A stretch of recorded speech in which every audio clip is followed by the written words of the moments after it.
Yeah. Hey, folks, it is December the 3rd, and we are still talking about America entering World War II. So, here in a couple of weeks, we will have a test, details to come later, but it's not going to be next week, but the following week, most likely on that Tuesday. But it'll be on the Google Classroom. I will inform you, and there will be many tears shed. Yes. All right. So. Oh, not yours, just like strangers or whatever. All right, so if you remember, we were talking about some good things about the war is more people were working. So that was kind of cool. So it's helping people out with that. And it was also, the war was a time when we saw a lot of struggling regarding civil rights. Of course, we saw that with women in the workforce, but also this is a time, World War II, they say, is one of the causes of the civil rights movement. A lot of African Americans will join the service, and though there is going to be a lot of segregation and stuff like that, many of them are going to come back home like war heroes. And they're going to wonder, why do I have to face segregation, discrimination, racism after I did all this stuff? I was in a place where I had honor, and now I'm back home and they're calling me names. So it's going to be one of the reasons why people are going to feel like they had enough of it. These guys are smoke jumpers. And they're still around today. They wear like protective gear, they have rope, and they have tools on like a pouch usually attached to the side of their leg. See, the rope is there so that they literally will parachute in to forest in California, Oregon, and Washington on the West Coast to try to make what we call fire breaks. So they chop down trees at first with hand tools, but nowadays with chainsaws, and dig ditches to stop forest fires from going out of control. The ropes are so if they get caught up in a tree, they can climb down. The helmets are so they don't, smash their brains out or get like a branch in the face.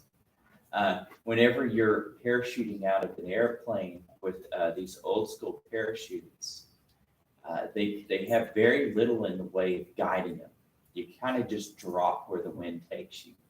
But you fall pretty quickly. You hit the ground about the same speed you would as if you jumped off a 2-story building. So it's not gentle. So if you slam into a tree, a lot of these guys get broken bones and concussions. But also, if they didn't get the fire line right, if they didn't manage to figure out where the fire was going, sometimes the forest fire would catch them and burn them up. So it's very dangerous work.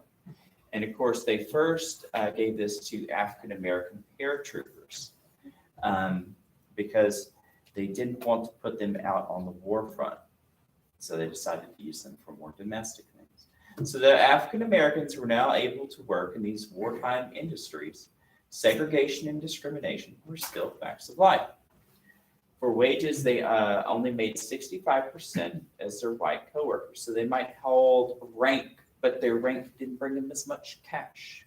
Prior to 1940, blacks could only serve in the lowest ranks and the most manual jobs in the service. So 1940, before America enters the war, yes, you could be an African American in the service, but no, you couldn't make good money and stuff. The Army Air Force didn't exist back then. So most of the planes were actually in the Army. And the Marines banned African Americans outright. As the war dragged on, black soldiers and sailors were allowed to gain more rank in both non-commissioned, think of that as like not having college, and commissioned officers. Those guys who are in charge usually have college education, extra training. African Americans would eventually be allowed into most positions with some limitations, such as pilots and paratroopers. Like they could be pilots, very famous Tuskegee Airmen. They could be paratroopers, but they weren't allowed to go into combat. But as the war progresses, you will see African Americans do a lot of fighting and stuff like that overseas. So the war is going to be one of those things that's going to desegregate the military, right? And as it's desegregated, it's going to bring a focus on maybe desegregating the rest of the United States. So like I said, it's like a wedge. It goes in there and it pries open the rest of it. But yeah, the thing is, like, military bases follow the laws of the place they're in. So if you're in a military base like Fort Drum, New York, black people could eat at the same restaurants as white people and ride at the front of the bus and stuff like that. However, if they transferred to a southern base like Fort Benning, Georgia, now all of a sudden they had to have segregated everything and they had to sit in the back of the bus. There's even stories where African American soldiers would be on a bus where German prisoners would be transported, and the German prisoners would like make fun of them, and they couldn't do anything about it. So it was something that like was even stronger than the war in some ways. So,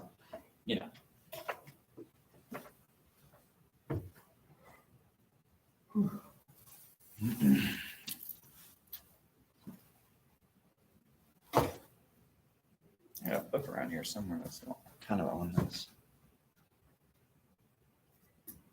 Or leave it at home. I don't remember.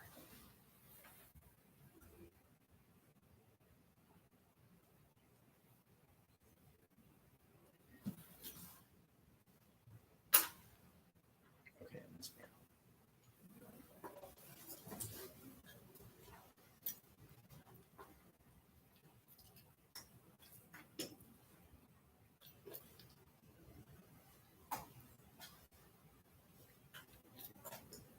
You ready to move on?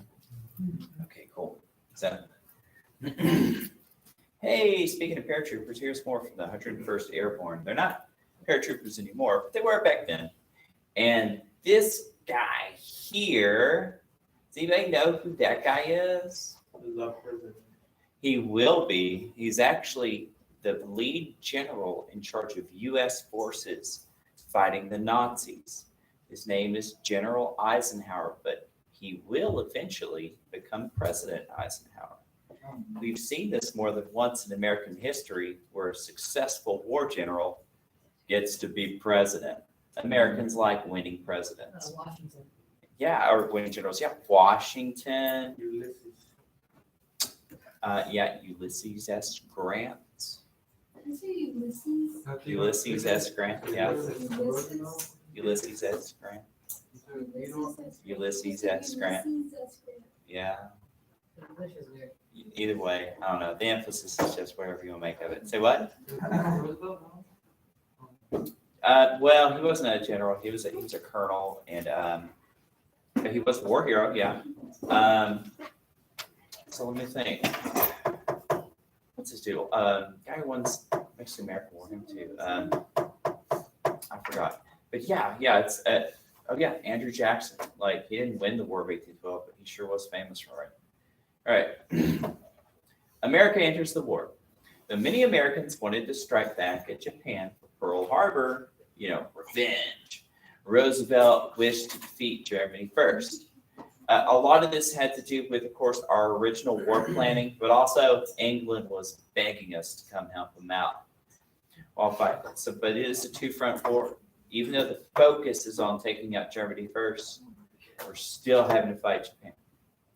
The American war planners wanted to immediately invade from England across the English Channel. However, Churchill said that the British were not ready, and he asked America to help his allies in Africa. So Germany took a lot of North Africa because he figured that was going to be the best way to strangle the British. That's where they got most of their oil, which is really super needed in modern warfare. You have to have it for not just fuel, but so many other purposes. And so they were cutting them off from this. Roosevelt supported Churchill and told the military to help free North Africa in what was known as Operation Torch. The commander for American forces in Europe and North Africa was Dwight D. Eisenhower. Though the focus was fighting Germany and Italy, Our first victory, however, would be in the Pacific. So we're dumping most of our resources and attention to fight the Nazis. But fortunately, we're going to see we have a pretty big naval victory against the Japanese on the other side of the world.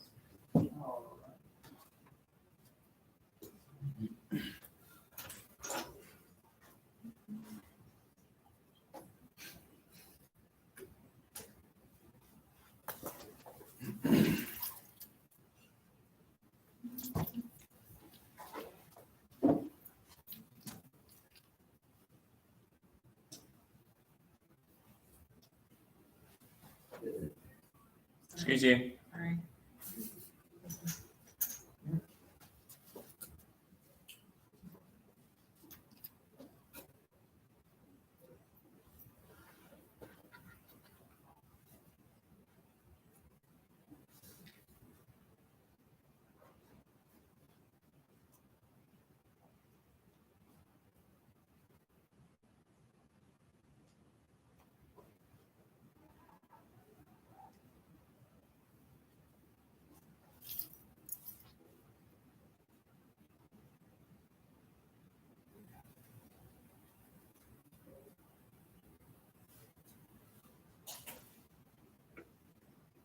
How do you pronounce Churchill's name?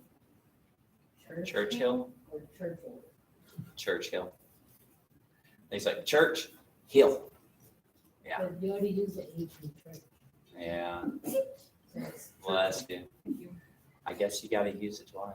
It's a doubled up H. I mean, it could be like Church-Hill. But I don't know. I don't think they did that. All right, kids, we've run on. So here we go. So one thing that's going to make naval battles in World War II so much different is air power. The ability to use airplanes over the ocean, to have them land and take off from aircraft carriers is going to totally change how this war works out.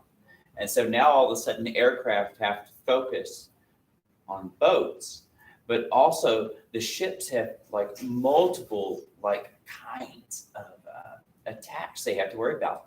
Torpedoes within the water. They have to worry about cannon fire from battleships. They have to worry about bombs and machine guns from fighters. And here you see all of these black clouds are what we call flak. So they're firing these cannons with explosive shells to send little fragments of metal called flak in all directions. Because it's very hard to hit a fast moving target, especially something like an airplane, to track it with a machine gun or something like that.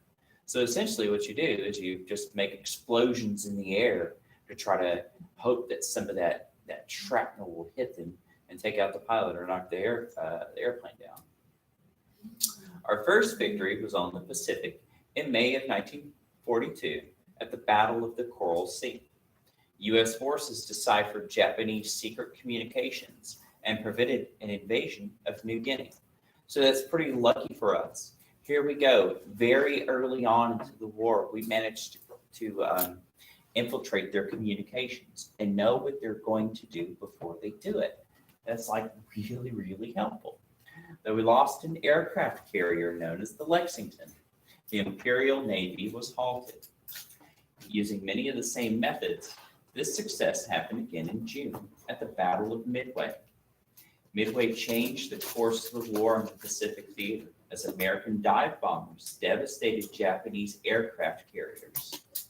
So, our fighter pilots were able to swoop in very close to their ships, dangerously close to being shot down, swoop down, machine gun, and detonate bombs into them in order to disable them.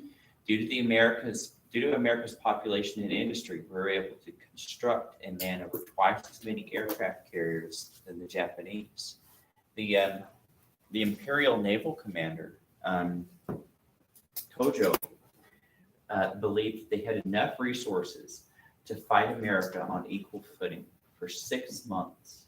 And if they couldn't get a victory after that, the war was lost. Luckily for us, we managed to break that, especially at the Battle of Midway. It was the real turning point. After that, the Battle of Midway, we were able to use our Navy and our forces to start taking many of the islands that the Japanese had conquered. So this was very good for us, very bad for them.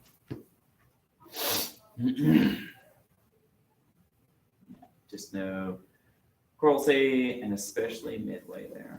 But yeah, this is it's very dangerous being shot down because a lot of accounts from sailors who survived a sinking ship. If you're in the bottom of the ship, if it sinks too fast, you get sealed in, you get sunk with the ship. Whenever they make these ships, you'll notice that the doors have hatches that can lock, watertight hatches. So if part of the ship is compromised, they can hopefully seal off enough of it to trap air so the whole thing doesn't sink. However, if it does sink, the guys in the bottom drown very quickly. The ones who go overboard only have so many hours before they start getting eaten by sharks. Sharks are very, very good at smelling some blood and water miles and miles away. And so there's a lot of stories of survivors of sunken ships holding on to anything that'll float and watching the injured get pulled underwater first, and then the others, before help comes. And it's very traumatic. A lot of the guys who survived these events were very horrified from watching friends just get disappeared by sharks, especially after almost drowning. So tough stuff, really tough. Not the way I would choose to go, but you don't always get to choose. You ready to go on? All right, cool. All right, so this is the guy in charge of our naval forces and who came up with a lot of the plans that help us beat the Japanese. His name was Admiral Nimitz. So he is the guy in charge of that. So General Douglas MacArthur would use the army to make an offensive from New Guinea to the Philippines from the south. Admiral Chester Nimitz would take certain islands in the Solomon, Gilbert, Mariana, and Marshall Islands as they approached the Philippines from the east.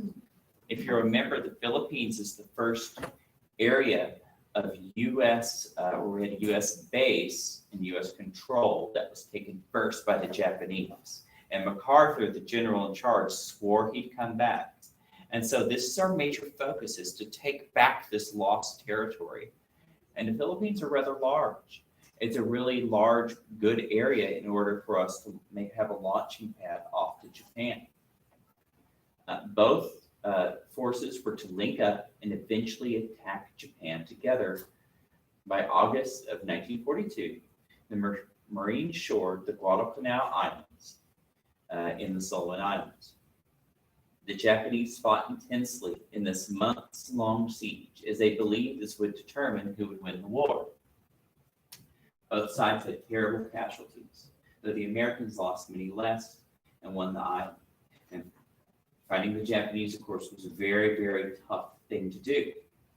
As they fought the Japanese, they discovered that Japanese soldiers chose to either die fighting or commit suicide rather than be captured. Every time we had a victory, we had very few POWs, prisoners of war, because so few of them chose to survive. This was true even for the Japanese civilians who came along with them. And so a lot of the American soldiers and Marines were horrified by this. And they knew that if they were going to have to fight the Japanese, it was going to be extremely tough. Because if you're fighting somebody who's already kind of chosen to die, you don't have anything to lose. It's a very hard battle. And they were fighting a defensive war. They're on these little desert islands. They're able to dig in, fortify them. They're able to set up their weapons to have the best field of fire. They're able to be very well protected against cannons and bombardment and bombs. And they get to pick how they fight. So the Americans were going on uphill battles against these guys. Very, very tough. Very tough.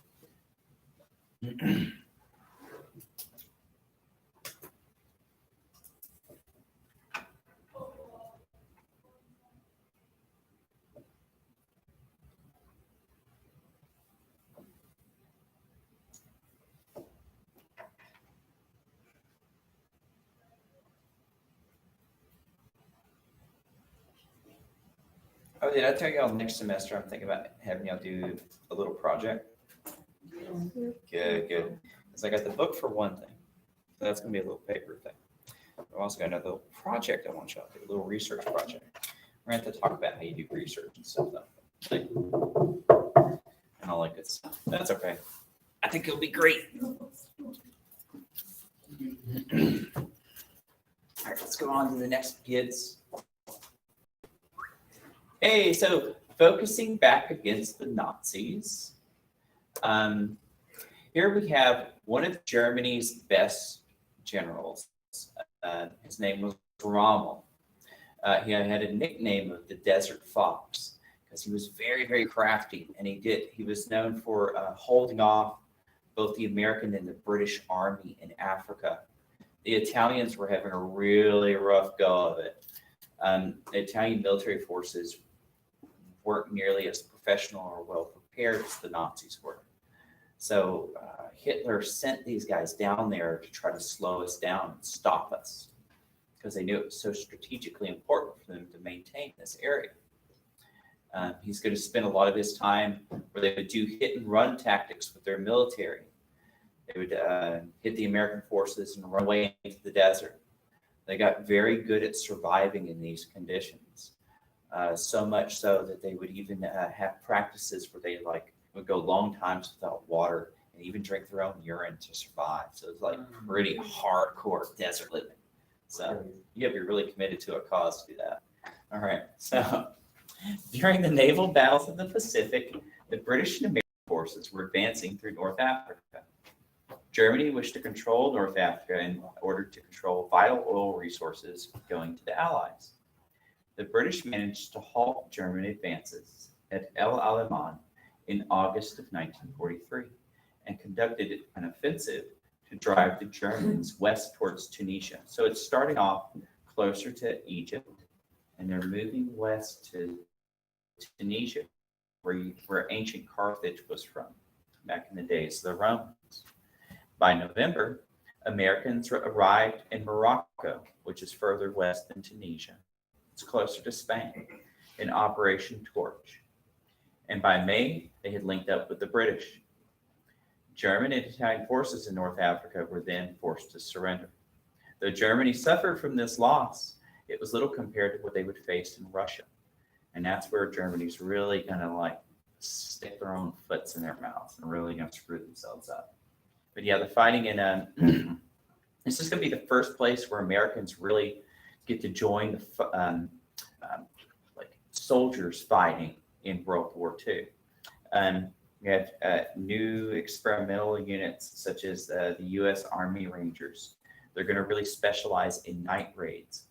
Sometimes, especially against Italian camps, they would go in only with knives and leave no prisoners. They didn't want to get caught because they didn't want reinforcements to come in. Lots of desert fighting, lots of chasing the Nazis around as they were motorized,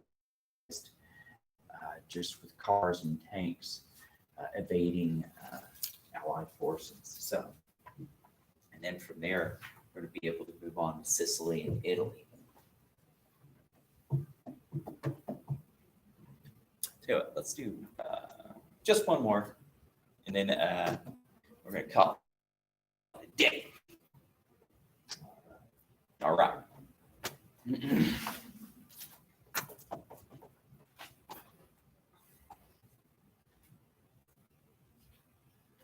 right. So speaking of Russia, so Russia is going to have some of the absolute worst fighting in the war. And Germans are going to regret it, however, because it seems like unless you're a Mongolian, if you invade Russia, you lose. And well, the Nazis are going to invade Russia. They're going to lose. And it's mostly because of the weather. But didn't they already invade Russia? No. Now it's when they're invading Russia. The Germans? Yeah. No, they invaded Poland, invaded some of Eastern Europe, and the Russians were helping them out there. The Russians and the Germans had an agreement that they wouldn't fight each other. But now we're getting to that part. But no, but then I thought Hitler went against Stalin and went to invade Russia, but that was with itself. Yeah, we're getting over that now. I might have mentioned it earlier. We're gonna talk about the actual. I think I was very confused. Okay. Hitler broke the treaty. Yeah, Hitler broke the treaty. Stalin was naive. He was like, I got everything I want. I just get to sit here and like smoke cigarettes and drink vodka all day, which he did a lot of. In fact, when Hitler does break the treaty, Stalin's going to freak out. He's going to vanish for like a week on a drunken binge, leaving, like he's going to be so broken from this, leaving the Russian people like leaderless and confused as the Nazis go through town after town after town. But the communists were so cruel to their own people. A lot of Russian villages welcomed the Nazis as they came in. They're like, oh God, thank you for freeing us from the communists. It was that bad over there. However, the cities, there was pitched battles, and it was bad. You're going to have cities like completely bombed out. Soldiers are going to fight door to door. The Russians are going to develop very specially trained snipers that are going to literally hide under snow and rubble and take out selected targets from the Nazis. I think the best sniper of all time was Russian. Yeah, it was a Russian woman, if I remember right. There's books about it. I don't really read about it, but like there's some pretty famous ones. I met a guy once. He lived near my grandparents' home. They're still alive, but he was actually one of the leading snipers in Vietnam for the U.S. And he's a pretty cool guy. He's a pretty cool old guy. He's really old though. I met him like 18 years ago. All right, so mine not so. All right, so America enters the war.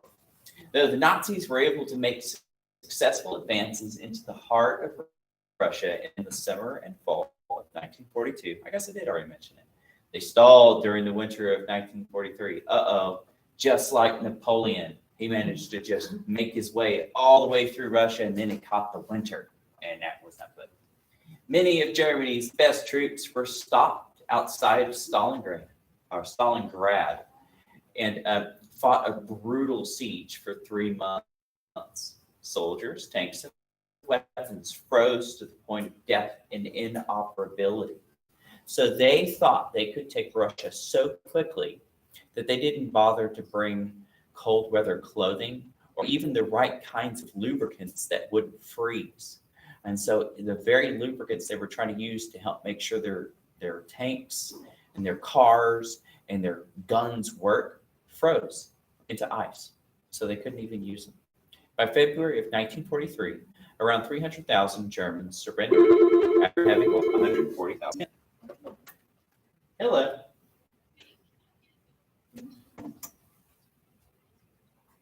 Oh, okay. No problem. Bye. Hey, Robert, with the things you gotta go to an appointment, she said. No, sorry, I should have said, but whatever. All right. Meanwhile, the Soviets greatly increased its war production and remobilized its forces to push towards Germany. So, Stalin begged Roosevelt to aid him, but Churchill convinced us that America needed to focus on defeating Mussolini and Sicily, and then Italy first. So, the Soviets did something very crafty.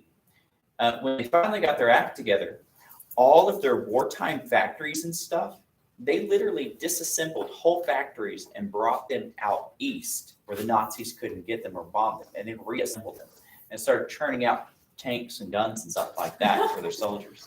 So the Soviets weren't very good at making things, but they were good about forced labor. So they were able to get a lot of people together to do this. So, yeah, which is kind of part of what our book's going to be about, is forced labor in Soviet Russia. So, we're going to stop there. So, Nazis are cruising through. They think they got this thing going. Snowstorms.